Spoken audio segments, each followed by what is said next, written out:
السلام علیکم ورحمۃ اللہ وبرکاتہ۔ منور اسلامک زون میں آپ حضرات کا خیر مقدم ہے۔ اس زمین پہ سجدہ نہ ادا ہو، اس سے بڑا بھی کوئی جرم ہے؟ زنا کرنے کو گناہ سمجھتے ہیں، نماز کا چھوڑ دینا زنا سے بڑا جرم ہے۔ رشوت کھانے کو گناہ سمجھتے ہیں، نماز کا چھوڑ دینا رشوت کھانے سے بڑا جرم ہے۔ قتل کرنا بڑا گناہ سمجھتے ہیں، نماز کا چھوڑ دینا قتل سے بڑا جرم ہے۔ سجدے ہی کا تو انکار کیا تھا شیطان نے کوئی زنا کیا تھا، کوئی قتل کیا تھا، کوئی شراب پی تھی، کوئی جوا کھیلا تھا، کیا کیا تھا؟ کوئی شرک کیا تھا۔ شیطان سجدے کا انکاری ہوا، ایک سجدے کا انکار کر کے وہ ہمیشہ کے لیے مردود ہو گیا۔ اس مسلمان کو ہوش نہیں ہے جو روزانہ دن میں 5 دفعہ حدیثیوں سجدوں کا انکار کیے بیٹھا ہوا ہے، اور پھر آرام سے روٹی کھاتا ہے، آرام سے چائے پیتا ہے، اور آرام سے کہے لگاتا ہے، اور آرام سے اخبار پڑھتا ہے، آرام سے بیوی کے پہلو میں لیٹتا ہے۔ ایک سجدے کا انکار ہو کر شیطان ہمیشہ کے لیے مردود ہوا۔ جس نے فجر کا انکار کیا سجدوں کا، پھر ظہر کے سجدوں کا مذاق اڑایا، پھر عصر کا مذاق اڑایا، پھر مغرب اور عشاء کا مذاق اڑایا۔ گھر میں نماز پڑھنا بھی چلو نہ پڑھنے سے تو بہتر ہے، پر یہ بھی نماز کا مذاق ہی ہے۔ اور 8ویں دن سر پہ ٹوپی رکھ کے آیا۔ 8 دن جس نے اتنے سجدوں کا انکار کیا، وہ اس بات سے نہیں ڈرتا کہ کہیں اللہ اسے مردود نہ کر دے۔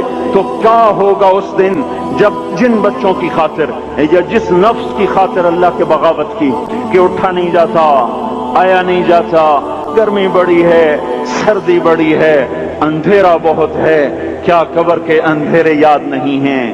کیا قبر کی گرمی یاد نہیں ہے؟ کیا جہنم کی آگ بھول گئے؟ کیا جہنم کے عذاب بھول گئے؟ کیا جنت کی نعمتیں بھول گئے؟ وہ اللہ کا کلام بھول گئے، وہ اللہ کا دیدار بھول گئے، وہ اللہ سے ملاقات بھول گئے، وہ محبوب خدا کی محفل بھول گئے۔ یہ کیسا اسلام ہے؟ یہ کیسے پتھر دل ہیں جو کمانے میں تو ایسے مست ہوئے کہ ہوش نہیں، اور جب اللہ بلائے تو ایسے غافل ہو جائیں، نہ بوڑھے پر جوریں گے، نہ جوان کو ہوش آئے، نہ کسی عورت کو ہوش آئے، نہ کسی مرد کو ہوش آئے، نہ بازار بند ہوں۔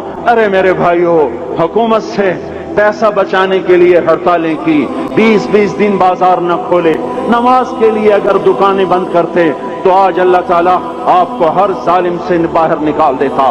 کوئی ظالم نہ آپ کے مال پہ ہاتھ ڈالتا، نہ آپ کی عزت و آبرو پہ ہاتھ ڈالتا۔ دن دہاڑے ڈاکے پڑے، کیوں پڑے؟ کہ ہم باغی ہو گئے، ہم نے اللہ سے بغاوت کر دی۔ کیا جمعے کے دن صرف اللہ بلاتا ہے؟ یہ جمعے میں اتنے کیوں آتے ہیں اور باقی دنوں میں کیوں نہیں آتے؟ یہ کیسی وفا ہے؟ اور ایسا وفاؤں والا اللہ کہ زمین بولے اے اللہ اجازت دے میں گلستان کالونی کو نگل جاؤں، سمندر بولیں مولا اجازت دے ہم چڑھ جائیں، فرشتے بولیں اے اللہ اجازت دے ہم انہیں ہلاک کر دیں۔ اور جس کے سجدے کا انکار ہوا پڑا، جس کا 8 بازاروں میں جس کی شریعت کا مذاق اڑایا جا رہا، وہ جس کوئی غیرت خود جوش میں آ رہی کہ یہ میرے بنے ہوئے گندے پانی کے بنے ہوئے نطفے سے بنے ہوئے، میری غذا کھا کر، میرا رزق کھا کر، میری ہواؤں سے زندہ، میرے پانیوں سے زندہ، میری روٹی سے زندہ، میرے دیے ہوئے گوشت سے زندہ، میرے دیے ہوئے نظام سے زندہ، یہ میرے ہی منکر بن گئے۔ 1500 روپے کا ملازم آپ کو چائے کی پیالی نہ دے تو آپ کہتے چل چھٹی کر، ہم کوئی اور رکھیں گے۔ اور جس نے اتنا بڑا وجود بخشا، آنکھوں میں چراغ جلائے، کانوں میں خون لگائے، دماغ میں برقی روئیں دوڑائیں، دل کو دھڑکایا، سارے بدن کے تو خون پہنچانے کا